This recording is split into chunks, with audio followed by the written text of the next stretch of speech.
Mga ka-lines, so ngayong araw na to ay tuturo ko sa inyo kung paano gumawa ng burner ng 6 inches na pressurized, saka yung tamang sukat nito at tamang mga distansya ng butas at combination ng drill bit saka butas.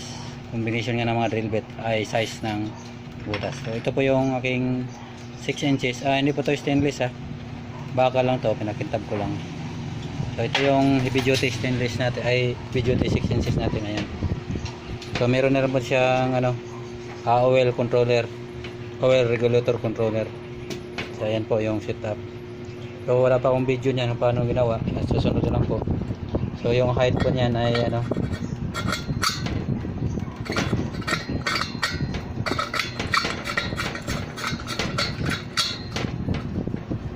so ayan po. Mababa lang po siya ng 1 cm doon sa kasi pag sobrang baba na po yan, oo nga, kitang kita po yung parang laser flame, pero pagdating po pag malakihan na isasalang, hindi po niya ma-reach yung talagang kasi ito kasi na nagtutulak ng apoy, ng hangin para kumalat yung apoy. So kita niyo yung mga kantuhan na yan, ginagrind ko ng konti yan. Ito.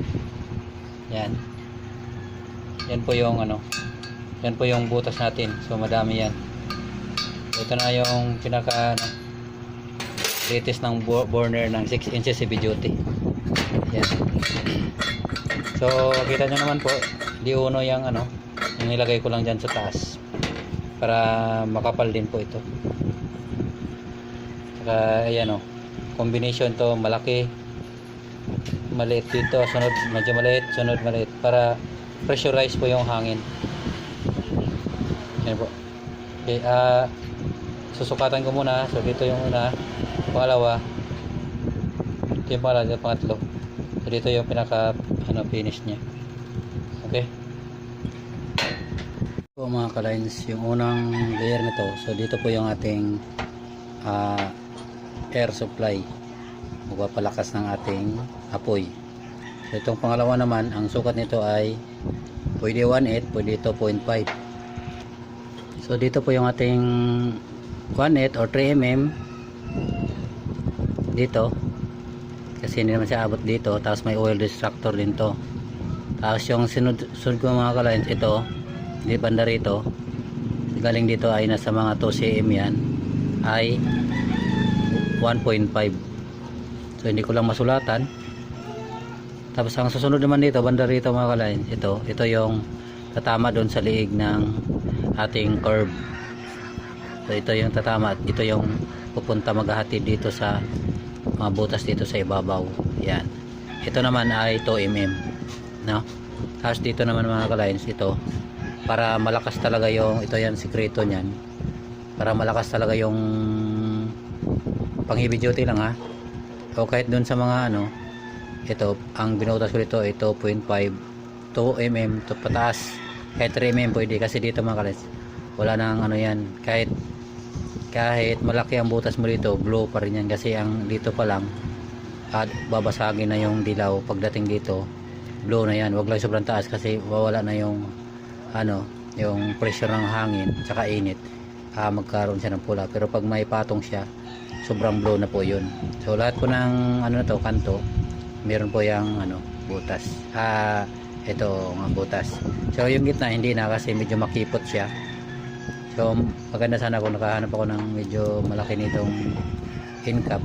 Sa sunod siguro pwede, pero mas maganda to kasi magiging siya, pressurized na kalan yung hangin. So yun po ang combination niyan dito, 3 mm, 1.5, 2 mm, 2.5. So yan po yung combination natin dyan. Subukan nyo. Yan po ay marami ng klase na gumagawa nito, pero halos yung iba dalawang klase lang yung butas nila. Sa akin po 4 yan, kaya po talagang malakas yung apoy at blow pa rin kahit malalaki na yung sa dulo. Okay, ang bubutas pala dito ay siyam, dito naman ay 8. So dito wala nang problema sa ibabaw, basta itong dalawang to ang importante dito talaga. Ito talaga yung magpa-blow ng ating kalan. So dito hindi sa baba, wala yan sa baba kasi makikita nyo naman yung mga gumagawa ng kalan na kabisado na. Itong baba talaga yun, ito lang yung nagsusupply na para magiging ipaangat na yung apoy ng husto at malakas yung apoy na pupunta sa taas, at dito mawala na, pag uminit na mawala ng hangin dito, mawala na yung apoy dito, hangin na lang makikita mo. So dito na sa bandang taas na yun, so, makikita nyo, mapapansin nyo sa mga bandang kalan ay mga gumagawa ng kalan ay tinututok nila yung ano nila, yung camera, makikita yun ninyo pag sobrang init na yung chamber. Ito air nozzle burner, yung ano, yan ay chamber kapal. Okay, so rebel to, rebel na may pang dagdag ideya. Try kung gusto nyo mag-try, try nyo, masaya ng na ano ko na experience. Okay, so bubutasan na natin to. So yan mga ka-lines, naganyan ko lang yung magguhit yan para, at ito ideya ko lang to ha, nasa inyo kung gagayahin. Tapos yung saan yung sukat na to dito, maghanap lang kayo ng bagay. Yan po, maghanap lang kayo ng bagay na tututok dyan. Kanya-kanya lang diskarte yan mga, kasi mga Pilipino tayo madiskarte. So ayan po, para bilog yung ano, kasi ito bilog naman to, tapos pantay yung ano mo, so magpanama po yan. Ayan po, kaya may guide tayo sa butas. Kaya ito paano, pantay siya. So ayan po, yan po pinakamadaling ano, hindi ka na gumagamit ng papel, kasi kahit kunting diferensya naman ito mga ka-lines ay okay lang, wala na, hindi na masyadong, wala namang titingin dito na QC. Ang importante na masunod mo yung distance, saka yung ilang piraso yung butas na kinagawian na maganda yung performance ng apoy sa'yo, diba? So, ayan po, so kayo na po mag-divide na ano, kung ilan yung butas na gusto nyo dito. Okay lang maparami, wag lang kumonti.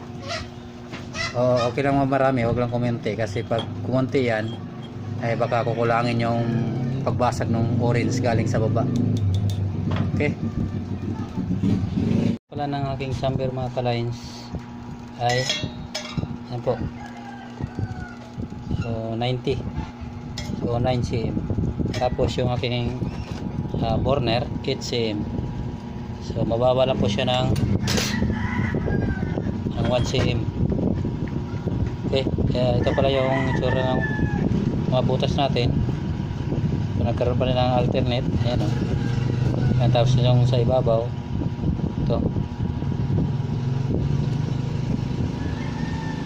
so ayan po, butasan na natin para makita nyo yung mga size. So, magkamukha lang to. So ito yung sinasabi ko, ito ay 3mm 1.5 tapos 2mm tapos 2.5 yung sa ibabaw nito. So ayan po,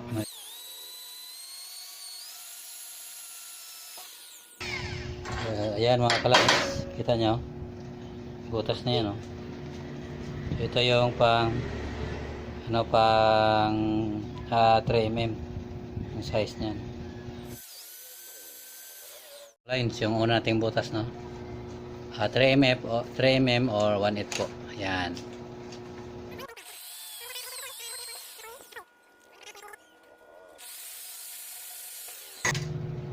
So ayan po, kita nyo naman na napakaliit yung ating butas dyan compare dyan sa ano, sa baba, di ba? Yan po, kahit hindi masyadong nakatingala, okay lang po yan, basta makapal yung chamber niyo, walang problema. Yan naman ay 2mm.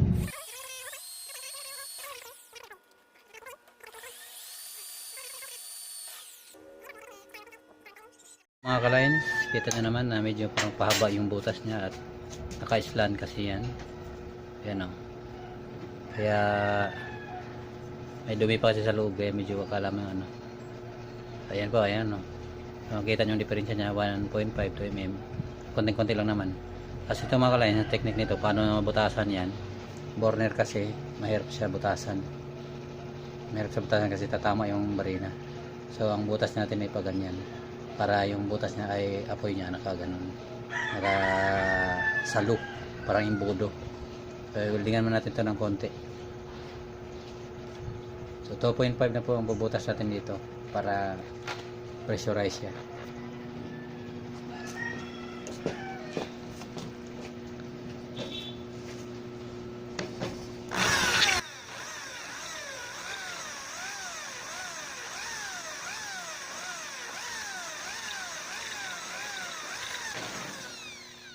Mga ka-lines, ito yung butas na yan.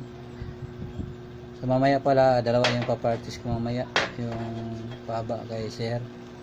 So ayan pa yung mga butas na yan, combination 2.5, 2mm, 1.5, 3mm. Okay, maraming salamat po. So shoutout pala sa lahat ng gumagawa ng kalan, at salamat din po sa mga nag-share ng ideya, ng mga ideya, lalo na mga high-tech na ngayon. So gagawa din tayo niyan, yung complete tutorial nung paggawa ng oil controller regulator, automatic control regulator. Wala pa lang tayong time kasi tulong ko ngayong anak ko at hindi pa ako makabuhilo. Okay, salamat po mga boss. Ay matagal ko na nasindihan ko ng maaga to, umitim na yung ating air nozzle burner. Shoutout pala kay Sir Giovanni sa kanyang repeat order, no?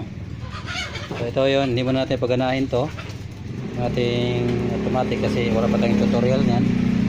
So yan po yung ating air nozzle burner. Titingnan natin kung anong performance. Okay, preheat muna natin. So ayan po, makikita nyo, as you can see, talagang ano pa lang, blow na siya. At makikita nyo yung apoy, yan po, makikita nyo yung apoy niyan. Mahina pa lang yan, no? Yan yung apoy niya po yan. Ganyan po yung kalakas yung apoy niya. Tapos itong controller niya ay pang 3 pa lang. So ganyan na po kalakas. So ang konti lang po yung ating langis dyan. Painitin pa natin ang gusto. Ayan po, ganyan kalakas siya, pag tinutudo. Hindi pa kasi siya masyadong mainit po. Try natin sa langan. Kaya mga kalay, so layo na ang reaching niya. So napakalakas po, di ba? Yan po yung technique yan. Sige, baba na konti. Okay, baba. Ayan. Kita nyo na po yung yung diferensya ng ayan po yung technique kung gusto yung lumakas yung inyong kalan DS oil. So hindi po ako nagdadagdag ng langis dyan, normal lang po niya yan. Okay.